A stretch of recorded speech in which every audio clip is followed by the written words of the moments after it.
Welcome to the Play Their Way podcast, where we talk about all things in child first coaching. I'm your host, Laura Jane Jones, and today I'm excited to welcome our special guest, Rachel Yankey. Thanks for joining us. How are you, Rachel? Oh, thank you for having me. I'm very well, thank you.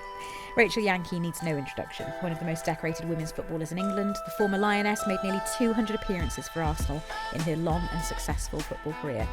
Rachel, it's amazing to have you on board with us today.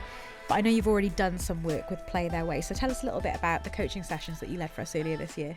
Oh yeah, no, it was fantastic. Obviously, whilst the Euros were going on and the team was doing so well out there, coming back and just, I suppose, seeing the young children, how they were watching the people that inspire them on the TV, but actually getting to play and you know, some very talented players that I saw up in Oxford. So yeah, no, it was good. I think just kids enjoying football, having fun, but also being involved in the session and watching the coaches, you know, how they interact with the children, how they allowed them to really take ownership, I think, of the session was, yeah, I think it was quite impactful and quite good to watch, but actually, you know, to see people actually really, I don't know, I suppose gain confidence and grow within that session was really good to see. You've obviously played football at the absolute highest elite level, but that's not your first taste of coaching with young children. You've done primary school coaching previously. What is it that draws you to coaching at that foundation level? Yeah, good question. I think when I left school, I went to Arsenal on a YTS. Just so happened that I suppose two different lives matched, because as a footballer I joined Arsenal, the women's side, to play, and then after leaving school I joined the YTS there. So I was being taught how to coach and different roles about, you know, working in a sports centre, I suppose it kind of could look at. But we learnt the sessions that we were taught, different drills and how to coach, and then we used to go out to local primary schools and deliver sessions to children, and I just really enjoyed it. I think that for me was, you know, if that could be a job, I was like, well, yeah, definitely I'm in, because obviously at that time women's football wasn't really big, although I was playing for Arsenal. You know, I wouldn't say that I thought that there was a career, or I could have had the career that I did have out of it. So I always figured, well, what was I going to do for a job? So working in schools and working with kids was something that I just really enjoyed, to be honest with you. Having been educated as a coach at the same time as being a player, how do you think that impacted you as a player? What did that inform in terms of your experiences when being coached? I think in the early years, I don't think I probably recognised enough, and I think I probably would have separated the two.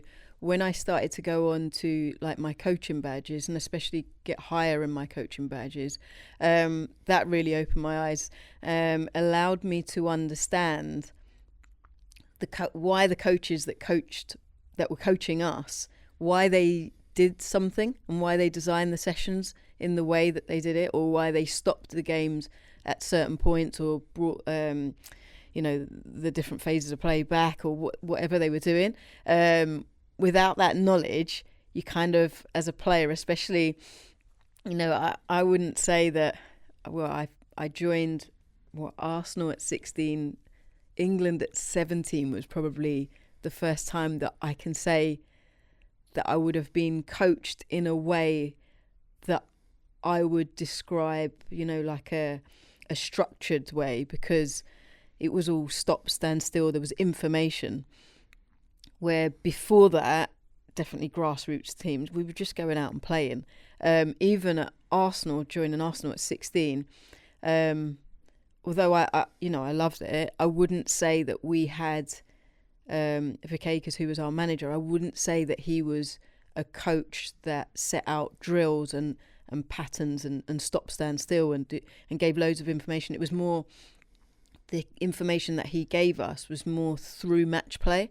So we used to, I mean, I thought it was great. We used to just turn up, you know, we'd do our running part of the session, and then we'd go into like small-sided games, and there'd just be restrictions on the games.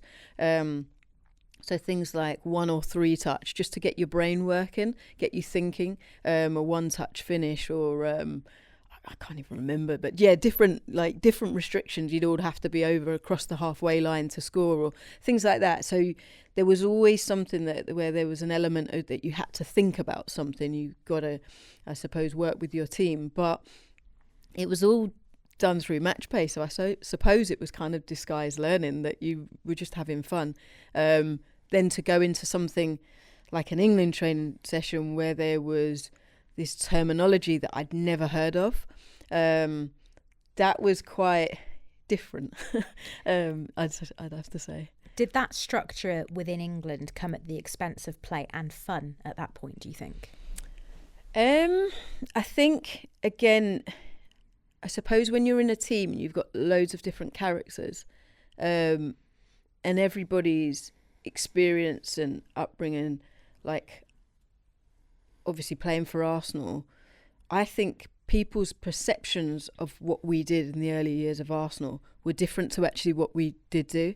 I think they probably would have thought that we were very structured and very tactical and worked out all our set pieces, where we did none of that.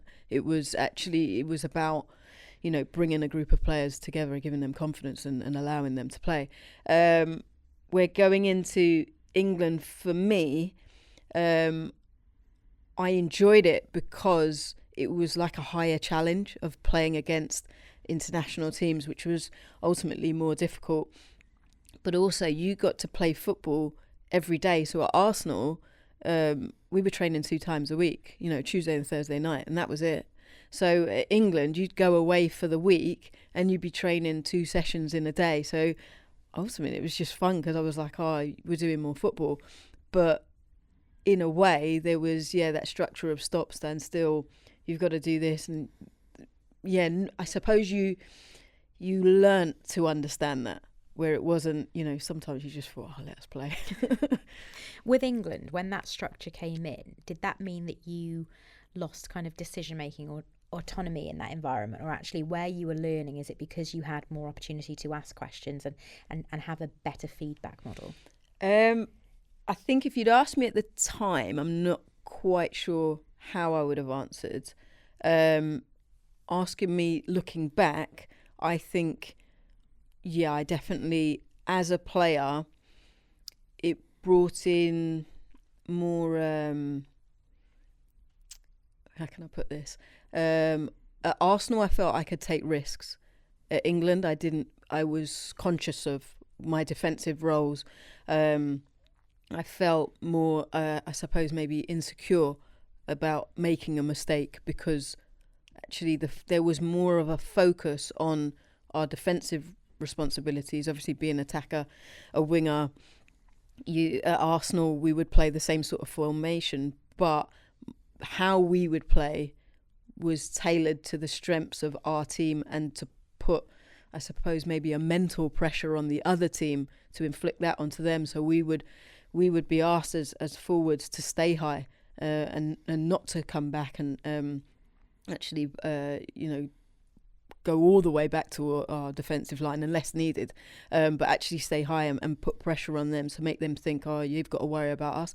Where England, it was the flip side of that, is that we were asked to track back all the way, do our defensive roles, which was fine, but then that element definitely came in where you're like, well, I don't want to attack, because if I attack and we lose it, I'm out of position, which, looking back at it, well, no wonder we didn't get, very far in latter competitions.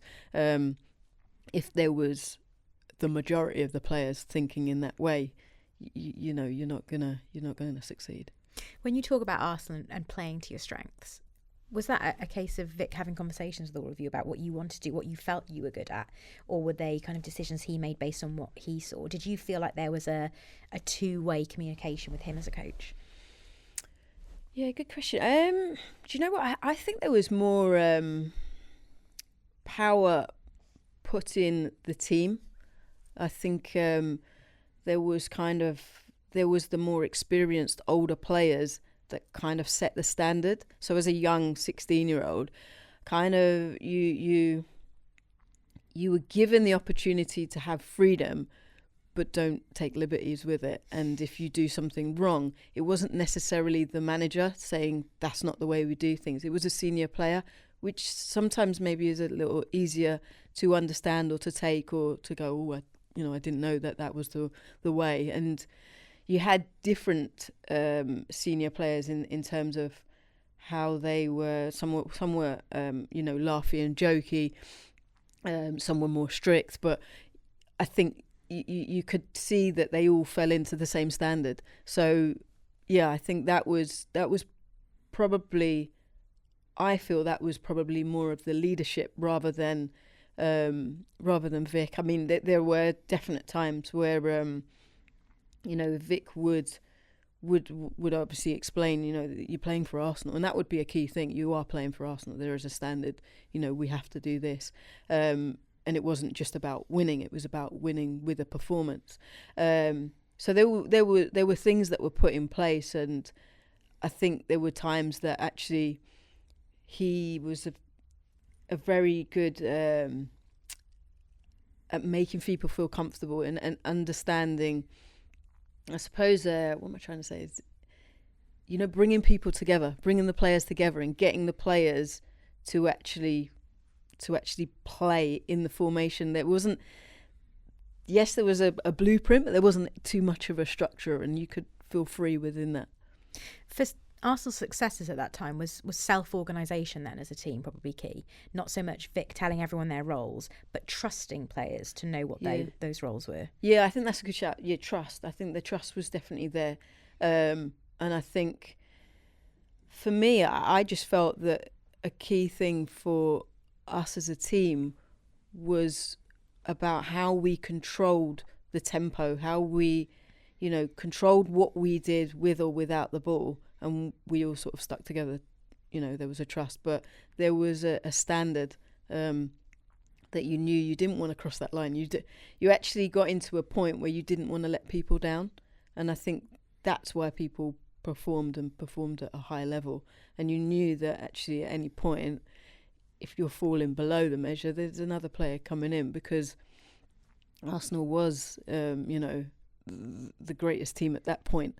Not everybody wanted to play, but that was the standard of where women's football was at. So if you weren't at that standard, you're either going to be sitting on the bench or in the stands, or you're moving on. And there's always somebody else that can be recruited. So I think, yeah, there was, I don't know, but still keeping in with actually having fun as people, because that's really important.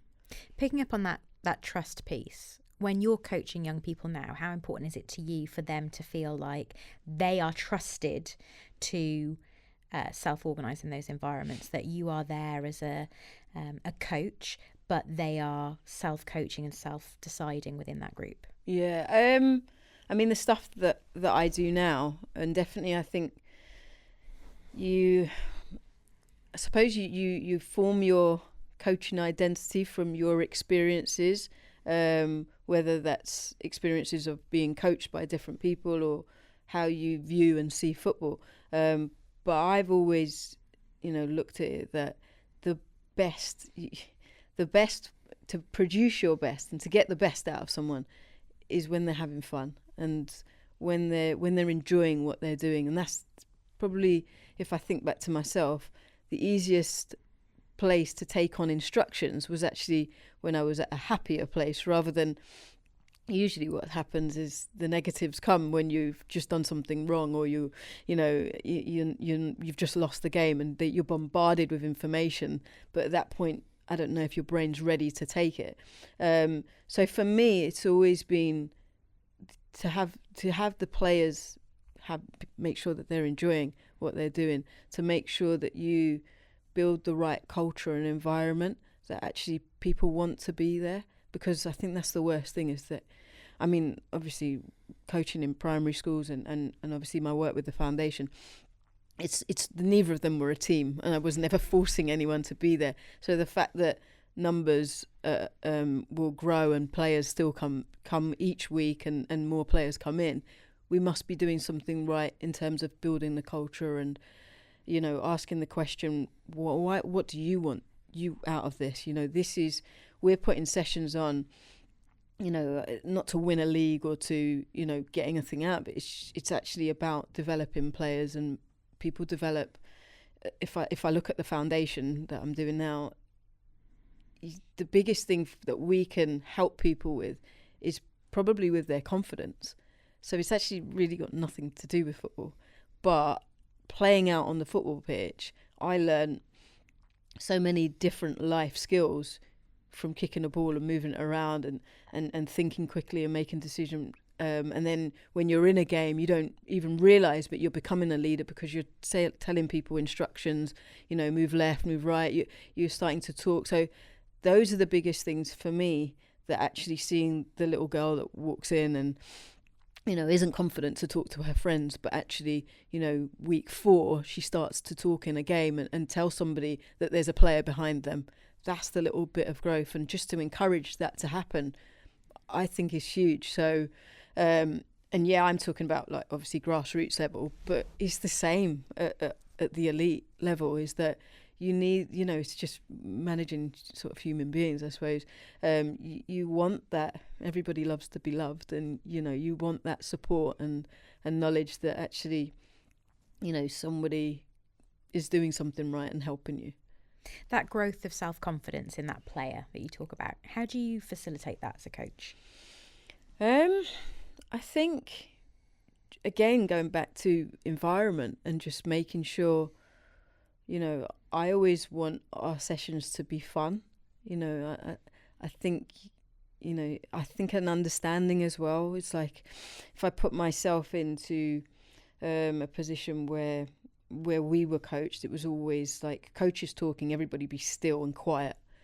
But actually, for some of this, it's really difficult to actually stay still and quiet and not tap or do something. So sometimes it's just, I don't know, changing the way you talk to people and allowing people to move around. And maybe to the outside, it looks chaotic and it looks like nobody's listening to you, but your messages are going in. So yeah, I think just creating that environment and making sure that people, don't feel fearful of being on the pitch or making a mistake. And yeah, those are the things that I probably try and focus on and, try and say to our coaches. I think if I look back at, we had years ago, we ran a grassroots football team, and when it got to playing in the league and winning a game, you see people start to change. But actually, that's where we had to really work with the coaches of making sure everyone understood, why are we here? What's the purpose? And if you understand and everybody's on board of what you're trying to succeed at, then it makes it a little bit easier. Because I was like, it might be the greatest thing that some people ever do, win the Harrow Youth League, but I think a bigger thing is that we can give these kids an opportunity to everybody to play. We can give them, an opportunity to, have different life skills to overcome something, to develop them, to actually get to understand them. That the percentage of children that are going to become footballers is so small, but they might go and, find a passion within it and then go and write about football or use from playing and understanding positions to then be, a scout or an analyst or something like that. But they've got that passion from our sessions. So it was trying to explain to those coaches that were like, I need to play my best team. These 5 players are my best 5 players. I have to play them. That it's not right to do that. And like, it's actually the bigger picture is that this kid that we all know cannot kick a ball deserves the same time, and allow them to be on the pitch and support them, not to put them in a difficult position, but support them to actually be able to get some time. Because otherwise it's I don't know, I just felt like it's not fair. How important is it to you, not just for these kids to fall in love with a football where they might not become a professional footballer, but they might go and work in it, but also for them to fall in love with movement? How important is it to you to future-proof these kids so that they're not sedentary adults, so that you are making them fall in love with moving their bodies and being active. Yeah, it's huge. I think, we all know that obviously I don't know what the correct terminology is, so forgive me, but you exercise and then suddenly you get that burst of energy and good feeling, and, your mind, it just opens up and you just feel better about yourself. And I think that's where we need to focus on with everything that we do, because who knows who's going to be. Like, I definitely didn't grow up thinking I was going to be a footballer and that was my career, because I didn't see anybody else. I didn't see that was a pathway that I could go down.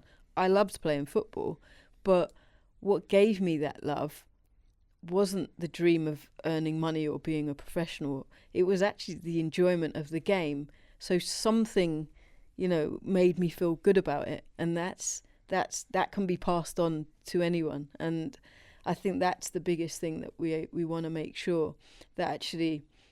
And definitely, if we look at the women's game, actually, if we can work with a group of girls and drive that passion that they have, to allow them to move their body, to allow them to feel free, to allow them to build confidence and be leaders, then, okay, they might not become a footballer, but they might become somebody that owns the football club.